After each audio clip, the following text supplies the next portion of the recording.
Hey VC, what's up? It's me, yours truly. I am back to post a quick video here. Just back to do a quick what's been spinning video. Just kind of sharing with you things that I've been spinning over the last couple weeks or since I did the last what's been spinning video. As always, I like to kind of mention at the beginning of these videos what I share in the what's been spinning or the albums that I've actually taken the time to sit down and kind of listen to from absolute front to back. So not just necessarily albums that I've listened to a few songs here or there and blah blah blah. So these are the albums that I've taken in over the past couple weeks or however long it's been since the last video. Excuse me. We'll start off here with Europe. This, of course, is the Final Countdown, absolute classic from 1986.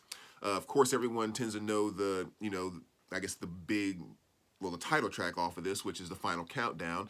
But there really is a lot of really cool songs on this album. Rock the Night, very cool track. Carrie, as well as the song Cherokee, which is probably two of the songs that first brought me to Europe back in the day.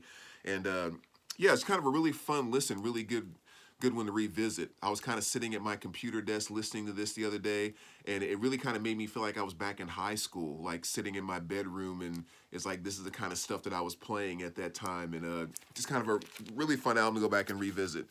So that's Europe. Next here, if I can grab the thing, Thomas Dolby, another great one here. This is from 1983, the golden age of wireless. And of course, the gigantic hit Blinded Me with Science is on here. But again, it's just kind of some of that electronic-y, kind of fun 80s stuff. So that was another great revisit. The Marcus King Band, another great album here. This is the album Soul Insight from, what year was it? 2015. Really cool album. I've recently spoken about Marcus King. I went and saw him in concert not too long ago when he opened for Chris Stapleton. Really cool artist. This is definitely a fantastic album by him. And between Marcus King and then the Marcus King Band, you get so many different flavors of music from that guy. Like if you go to an album like El Dorado or something like that, like I said, it's kind of R&B, it's kind of country, it's kind of a little bit of everything. And then you come to an album like this, and it's like some areas he's kind of going kind of blues rocky, like Stevie Ray Vaughan type of stuff. But then there's a good 3 or 4 plus songs on this album where if someone told you these were some lost Jeff Beck tracks, you would think it was a Jeff Beck type of song. Like he's playing that type of, it's, the dude is just so freaking musically gifted. He can do so many different styles. So that's what I would say about this. If you are a Jeff Beck fan, I think at least a solid half of this album you would absolutely love. So make sure you check that out. Next here, what's become one of my favorite country albums, especially recently, which is Laney Wilson here. And this is her release from 2023, Bell Bottom Country. Love her, awesome modern day country artist, and really love this album. Love the storytelling on this album, which is just freaking awesome. 2 of my favorite songs off of here. I'd probably say number 1 is Daddy's Boots, or I guess technically the song is These Boots, and then in parentheses, Daddy's Boots, which I always find it just so kind of cool because when I was growing up as a kid, I used to call my father, I would refer to him as Daddy, like D-E-D-D-Y, and that's exactly how she has it on here is D-E-D-D-Y's Boots. So again, automatic connection, especially all the things she's saying within that song, and then Watermelon Moonshine is also another great track off of here. But just, great storytelling, great modern day country artist. And I've actually listened to this a number of times since I've had it. So I really like that album. And then we go from Laney to my boy, Method Man. Again, one I haven't listened to in a while. Just another fantastic album. I guess the thing I love so much about this album, this came out in 1994, is that this is one that's just really kind of very pure from a hip hop perspective, in my opinion. Like this is the type of album that you put in your car and you crank up because there's just all these and all this boom boom boom, and just like following this basic formula that everybody was following back in the 90s, mid 90s. I mean, it was good stuff, don't get me wrong, but you know how hip hop kind of goes that way. Like even today, most hip hop sounds the exact same. It's like that voice or Pro Tools type of thing or auto-tune thing, and it's just like everybody's following that exact same formula. And like during this time, Meth, Wu-Tang Clan, and all of them were just kind of going back to a, in my opinion, a more pure form of hip hop. And this album just hits it on the nose. I mean, I love Method Man. Actually, I remember seeing Wu-Tang in concert one time, and it was a great show and everything, but like Meth was the one that just tore it up in that show. But moving right along, Concrete Blonde, Bloodletting, another fantastic album. That was a great listen. Of course, you have the big hit Joey off of there. Move a little faster, I don't make this video too long.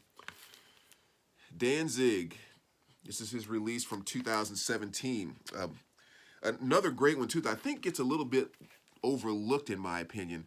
One thing I love most about this, I mean, it's typical Danzig as far as the song goes, but I really love the guitar tone on this particular album. Matter of fact, I think in the mix, I honestly wish that they would bring his voice back just a little bit, just a tad bit, and bring the guitars up just a little bit. Just because it's such a perfect guitar tone, and of course his vocal is legendary. I just think that they should have been more on par because they were both so great on this album. But really, really cool stuff. That was from 2017, I believe. A little more old school hip hop. I dove into a little Steady B. This is Let the Hustlers Play. Just again, one of those albums I had way back in the day, back in 1988, or cassettes that I had. I mean, it's early stuff. It's not the type of album that's going to completely blow your mind out, but definitely very nostalgic to me. Favorite song off of this, though, is Let the Hustlers Play. So that was kind of a nice revisit. I hadn't spun that album in a while. Little Soul Train by the one and only John Coltrane. I mean, I'm just a huge Coltrane fan, love all his stuff. And this is his release from 1957. So that was a good, excuse me, a good revisit. The XX. This is their release from 2009. Kind of I guess I put it in my synth pop section. It might not technically be, but I think it kind of really falls in that category. A very simplistic kind of, you know, bass guitar, drum machine, and, you know, synth, but just kind of, and in very, very kind of monotone type of vocal delivery. But it's just kind of just a really good feel to this album. I remember reading a review about it one time when it first came out, and someone said, like, this is the kind of album that teenagers make out to, kind of thing. And I guess, like, it's kind of true to some degree. But I love that my two favorite tracks off of that is the song titled Intro, and then another song called VCR. Definitely my two favorites off of that one. Next here, another legendary album, Psycho Candy by Jesus and the Mary Chain. As you can see there, a beautiful gold stamp promo copy. But yeah, just some of that great early, just like, you know, just the thickness of this album, and just the, for lack of better terms, the alternative nature of this album. Just never get tired of listening to this thing. It's so freaking awesome. And then little exhorter here. This is their album from 1992. If you're not familiar with them, just an awesome, awesome thrash band. Again, fantastic, fantastic guitar tones. That's one of the things I love most about this particular album.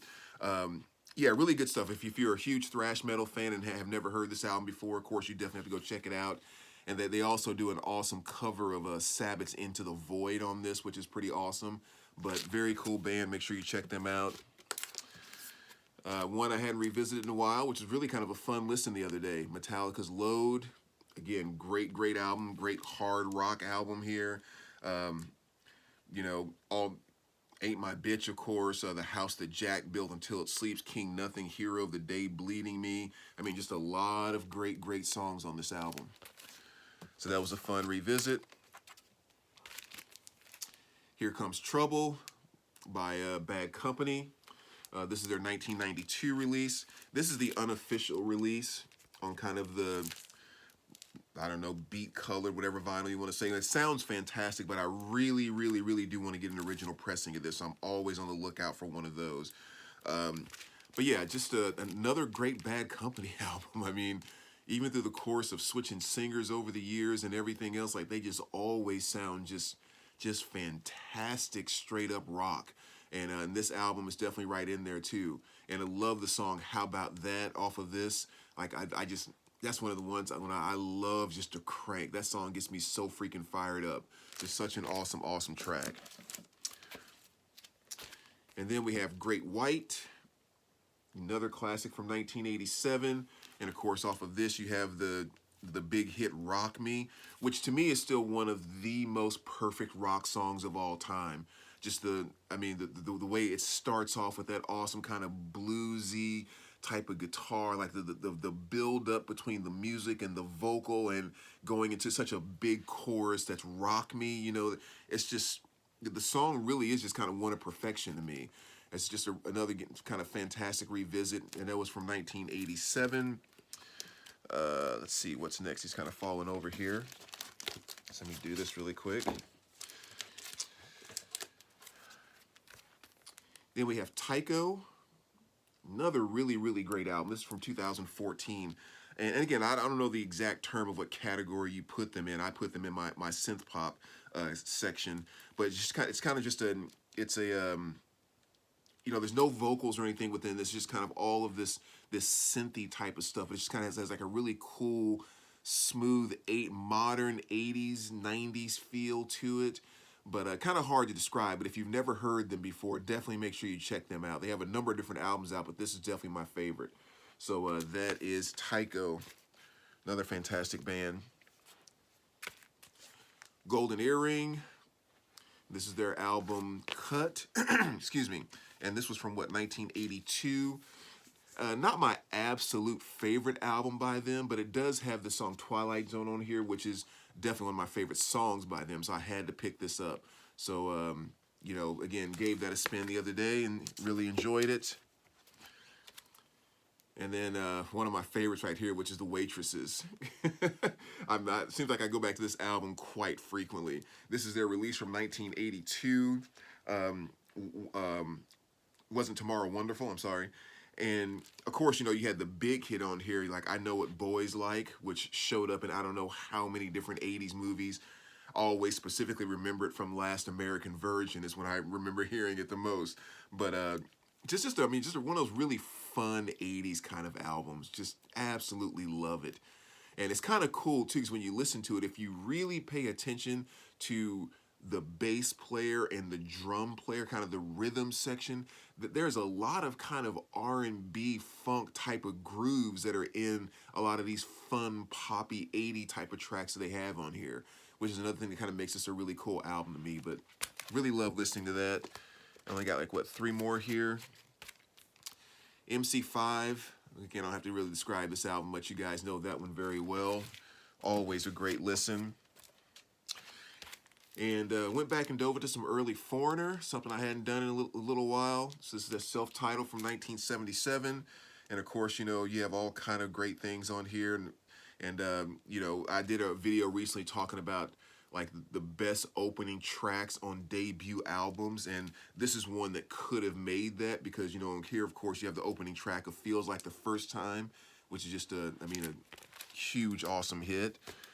And last but not least, got to go with the girl Patti Smith. I had to spend a little Easter the other day. Definitely my favorite album by her. This is from 1978. You know, all kinds of great stuff on here. And of course, her cover of Bruce Springsteen's Because the Night, which was a huge hit off of this album as well. So there you go, VC. That's kind of what I've been spinning over the past week or two. As always, let me know what you guys think. Appreciate you watching, and we will talk to you soon. All right, take care, guys.